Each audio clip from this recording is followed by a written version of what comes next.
if you want me on the podcast, I'm coming on the podcast. But I'm not coming on KG podcast, Gilly podcast, all these other podcasts I'm doing to be in comparison to other people. Because what Teague has done and what I'm doing, I'm not trying to compare myself to that. So Teague feels... We're not comparing y'all. We're not comparing y'all basketball careers, bro.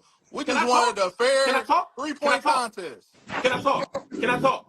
For you to say you want to interview me and then say you want a 3-point contest, that's two different things, brother. When I did the podcast with Gilly, we didn't say we was going to play one-on-one. Me and Gilly was having a good time to 2 a.m. on the basketball court for Wallow, and it turned into a one-on-one. For you to say y'all need to do a 3-point competition, that's not how you come at another man.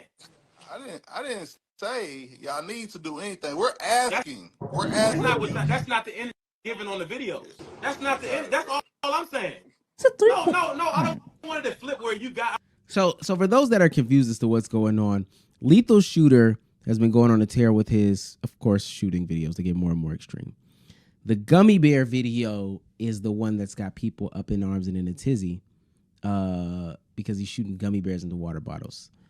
On the Jeff Teague Club 520 podcast, they questioned the validity of his ability to hoop. Now, I know people might not know, Lethal Shooter did play college basketball. He ain't played D3 college basketball. No, he played Division I. They played real schools.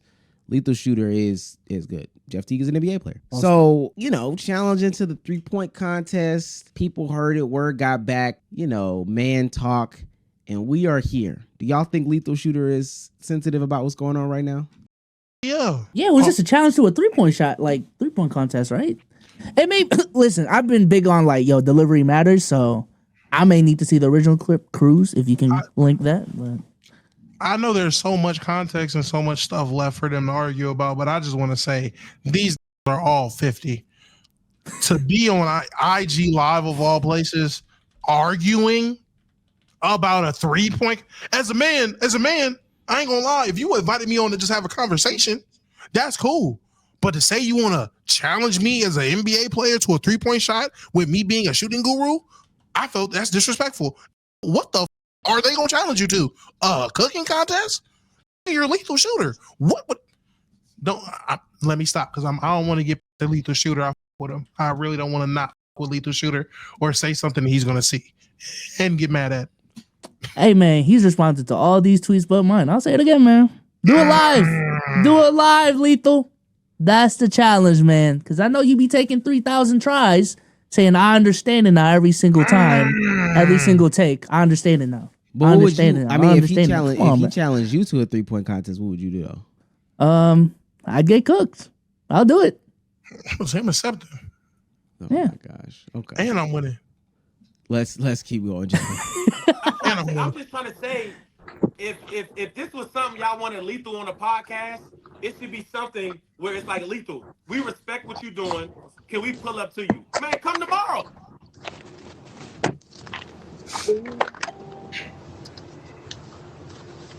Let me say this. Let me say this. This shit's serious. Shouts out to Jeff. I've been trying to put people on Jeff Teague for the past couple years. Jeff Teague don't give a shit about none of this. Okay? This shit is funny. This nigga is actively not giving a You're not gonna do that. Celtics Jeff Teague. Nah, you remember the Celtics a lot on the pod. Nah, we respect. Hey, I'm bro, a fan. what you did with your career and helping other people's career, bro, we respect what you do. Yeah. Our content is about having fun, jokes. So when they compare, if you don't never watch, like you said, you might watch or whatever. Anything we do, it's always we compare. We gonna go against each other. Maybe he might get you. Maybe he might get you. When we talk about cooking, I compare his cooking to somebody else can cook better than him. Blah blah blah. Yeah. We all do that. They was fans of your content. Like I said, I had you blocked. I didn't see it. So they like, nah, bro legit, bro. He's shooting gummy bears from half court, that don't make doing all that. Me legit, Teague. Me shooting a damn gummy bear is irrelevant and like. Well, he's talking about how many times you hit it. Like yeah, he like, but like I'm just telling y'all. He this face. I'm about to say. Let me go to the second clip real quick because apparently this is where it gets crazy. He training. I bet. Yeah, I was shitty about that because I bet. But DJ started saying we gotta send him to Lethal. Okay. And that's how he was like, we gotta get Lethal. We gotta get Lethal to help beat him. and then that shit died down a little bit, and then it came back up when you did the gummy bears. So guess what? You was in the league, they tagging me, you blocked me, fuck me, right? And then another situation happened, then it's F me again. I mean, I can't win, team. No, I ain't say F you that time. I was more mad at him. I was more like, get my money back. He might get Yeah. But nah, man, all jokes aside, bro, keep up the great work. I love you guys. That's the length of explanation. Mm-hmm. I don't know, sensitive guy, man. Y'all could have talked on the phone. Y'all 50. Did it have to be done on Facebook Live? Like, I don't get it. But also, people make jokes about getting lethal shooter all the time. Like, Yeah. you know, same thing. We make Drew Hanlon jokes. I would only imagine if Drew Hanlon was upset about the Drew Hanlon jokes and then took to the internet to start calling out these players. Also, I ain't gonna lie, see him. Play the ones. If y'all hoopers, this is what y'all supposed to do. Okay? We said this about what's his name? Lil Wayne. I don't like when rappers get to talking like that. I will say, I don't think Jeff want that smoke. I will say that. What are you talking about? I don't think Jeff cares. I'm gonna be honest with you. That's fine, but if they are gonna fucking challenge yourselves to a 3-point contest, I don't think Jeff want that smoke. I'm not gonna lie to you. Oh, a 3-point contest. Yes, a 3-point contest. Yes. I think Lethal go with a 3-point I don't think contest. Lethal gonna play that nigga 1-on-1. Nigga, he's a shooter. Well, no, let me not say he's not a hooper. Whoa, I don't wanna say that. But he's known for shooting. We gonna shoot this bitch. I don't know. I seen Jeff Teague play Davis, and I mean he had the shot, man. I don't know. I don't think that was crazy. Jeff Teague got a shot. I seen Giannis play Christopher London and he had a shot, and then went next season and missed every jumper. That means nothing to me. I'll be honest, bro. Shout out to Playback. I don't want to dick ride too much, but if there's one thing I've learned ever since like I've worked here, because I've been fortunate enough to talk to, you know what I'm saying, Damo knows some of these NBA players, be communicative with them. No, name drop. That's your guy. Swish. Yo, Swish. You know what I'm saying? Who was that? Bro. J.R. Smith? Hey, you don't know it. This guy. He don't know Swish. Type shit. I'm telling y'all right now, a lot of these NBA players actually do not give a fuck what NBA Twitter or like a lot of these content creators have to say. They just don't. They have a level of carelessness in the world. They only care about what their peers think and things of that nature. Like all this content shit is just content to them. It's just business to them, which is actually a mindset that I wish like NBA creators adopted, like that type of mindset. Like, oh, this shit is just fucking content, bro. Stop being so sensitive over like fucking like misinformation. Like like basketball takes, fucking statistics. But yeah, the NBA players doing content, it is just content to them. It is just business. What's gonna give me the views? Let's get to work, man. Let's get to the bag, which I respect the fuck out of, for real. Do you not find it crazy that the people who actually do this for a profession are better at taking criticism or just not caring about criticism versus the niggas who talk about niggas playing basketball? Like, people that talk about people playing basketball will get so offended if you have any critique about them talking about basketball versus the niggas who actually play the sport. That's crazy. Omar, you hate basketball, right? Yeah, that may be true. That's at least what the streets are saying. Now, what if I told you you can make money hating on basketball? I'm listening. Well, thanks to the sponsor of this video, PrizePicks, you can make up to 100 times the money that you put in. Ooh, wait, and that means during this basketball season, I can test my skills and turn $100 into $1,000 thanks to PrizePicks. It's pretty easy to make lineups on PrizePicks. They have a bunch of different sports you can choose from. And then within those sports, they have a bunch of different categories. You can go to points, rebounds, assists. And if you really know what you're doing, all you gotta do is click more or less on your favorite player and you can win a bunch of money on PrizePicks. All you gotta do is select more, select less, just make sure they're not on the same team, put in the amount you're comfortable with, and press submit lineup to submit a lineup. Go to prizepicks.com and use code LKIB to receive a guaranteed $50 once you play $5 in lineups. Thanks to PrizePicks for sponsoring this video. Once again, links to everything will be in the description, and back to the video. I think they talk a lot of shit still, but it's never taken personally. Like I'm watching Gil stream. He's shitting on fucking 11-13 on the Celtics. Like that was even Peyton had to call it out, which may be like a hypocritical point to what I'm saying, but like they just don't care. They just let it fly and keep it pushing, bro. But that's Gil talking about it, so that's technically his peer, even though they're not playing at the same time. I think it's because, and what's funny is somebody had somebody, I can't remember where I was. They were like, "You don't think that Kevin Durant remembers Lowe?" And I was like, "I promise you, I promise like, you don't." There's no, but really, they were really fighting for it. I think these professionals have like the utmost confidence, the utmost belief in their abilities because they actually have that skill and that ability. Like they possess it. It's repeatable. It's something that, you know, people can see, people can quote unquote touch because they can defend them. But when you get to things that are, I don't know, made up, like Stephen A's ball knowledge, you're going to get defensive about it because there's no way for me to really prove that I know ball for real besides me like getting on the mic every once in a while. But like these, I think from my understanding, their main gripe is like, why are you talking like that? Like it's a delivery thing. Like why do you have this much energy and like this much vitriol towards like what we do? I think that's what. And it's something I realized, niggas will have that much energy until a basketball player shows up, and then energy's gone. And that's my gripe. I feel like that's like, not to toot my own horn, but that would be the thing that separate me from like a lot of these niggas. Y'all get to talking to basketball players and then y'all act like all the bass in your voice is gone. Like, hey, our guy, friend of the show, I was seeing it on my time. Like, niggas was at me when it happened. When Lowe was with Christian Perkins, niggas was at me.